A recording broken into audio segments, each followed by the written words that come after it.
Yo, what up? This your boy 250 in the building with Queen Shah Mecca. Peace. You're now tuned in to FTS 518 podcast. Today's topic is the father-daughter relationship. All right, I want to start this topic off, and what I wanted to say is, on social media, people say, you and your daughter have a really great relationship, and what I wanted to say is I feel like my daughter actually taught me a lot about love. If relationships in general was a test with school, I failed miserably. Like, if you just fill out answers and you're not even looking. Just guessing as just you go. Filling in dots are horrible.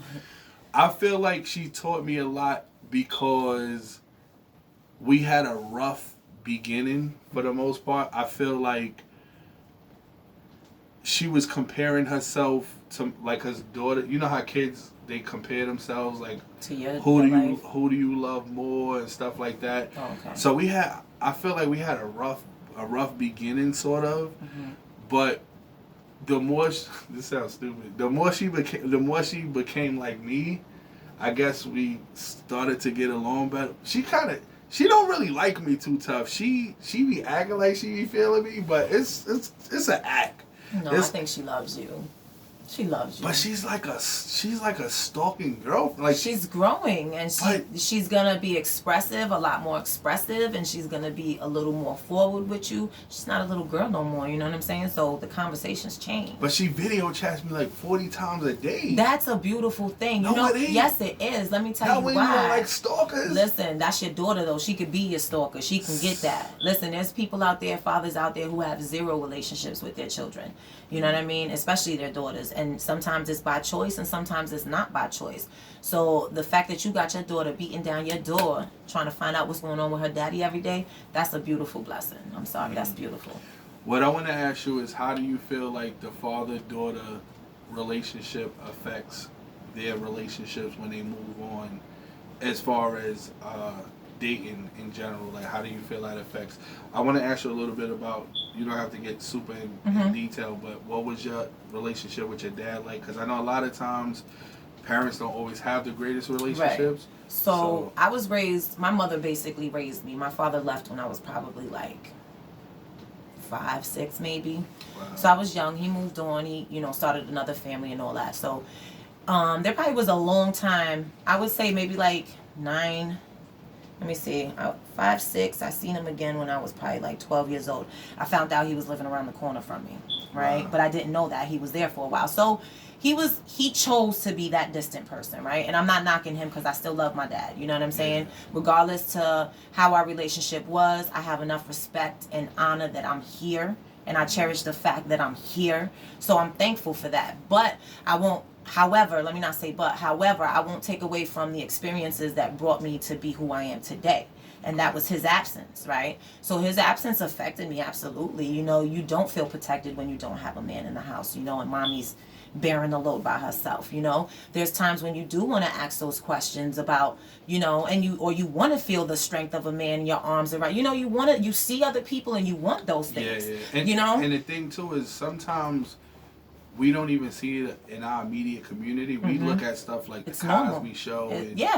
And you're like, wow. How is that even possible? Yeah, because what we see in our lives is normal, like absentees, absentee parents. That's a norm in our communities, right? So if they're not what society likes to deem as dead or gone or in jail, they're either bailing away. And sometimes, women do push men away. But is that enough of an excuse for a man to let that many years go by without checking on your kids? Now, I grew up, a lot of the hood, raised us, because we was out here, Would I say I was out here wilding as a teen? I wasn't horrible, but I had my bouts, and my struggles with trying to get in line with doing right.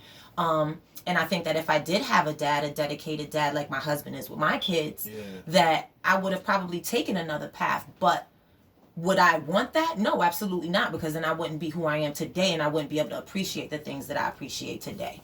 You know, like seeing beautiful things, like watching my husband just, you know, kiss my daughters, telling me he loves them, or, you know, yelling at them 1 minute, telling them he's not going to get them something, but walking back through the door with it to put a smile on their face. You know, little things that I never experienced as a child, I get to experience with my family.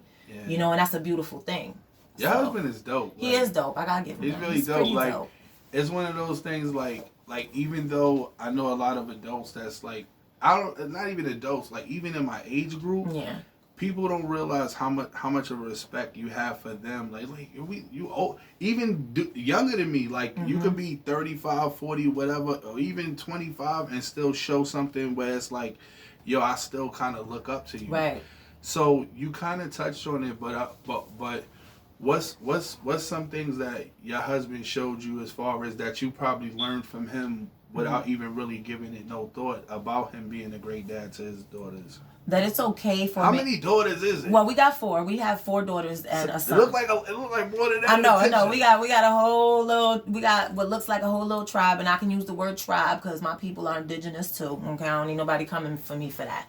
So we have 5 children together. Yes, you know, he is the father of all my children. So we have 4 daughters and a son, and you know, in the beginning, you know, my first child, you know, we didn't have that time together like we should have. But the moment that he did touch down, he showed and proved to me that he was dedicated to his family. And that's not to say that throughout that time, you know, we didn't learn things about each other and have to go through things, but his dedication to his family, like his work ethic is crazy. Like he's been out of work for, you know, a few years for a work accident. But before that, like when you have a man who was used to being in the streets and grinding in the streets and does an absolute 360 once he realizes that the streets don't have nothing to offer him, that his family, you know, that's above and beyond what his family can give him, and he dedicates his life to that family, and he works hard every day. And I'm talking about, I've seen my husband come home, I'm talking about dirt from top to bottom, you know, sweating. You know, my husband done fell on the ground and had heat strokes, you know, working out there in those weathers. My husband,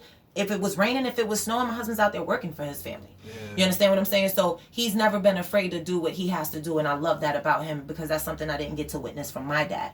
You understand what I'm saying? So I didn't see I'm willing to do whatever it is for my baby girl. I see that with him and my kids. You know what I'm saying? He may act like, you know, all tough and all that, but he loves his girls. You know what I'm saying? And that's a beautiful thing. So, yeah. So, like I said, this type of topic, like I said, it's really hard to have like a final thought because it's like it's such an ongoing, like it's just like forever. I just wanted to say, Naomi and Shalise, I love you guys. I have like 10 sons, or you know, me and my kids and step kids, whatever, foster kids, all the babies. You're a mother to mad kids too. I am a mother. Shout to the whole school system who lives we affected in the past 10 years. We tried our best. Right. But you know, even outside the schools, you know, when our babies see us, they love us.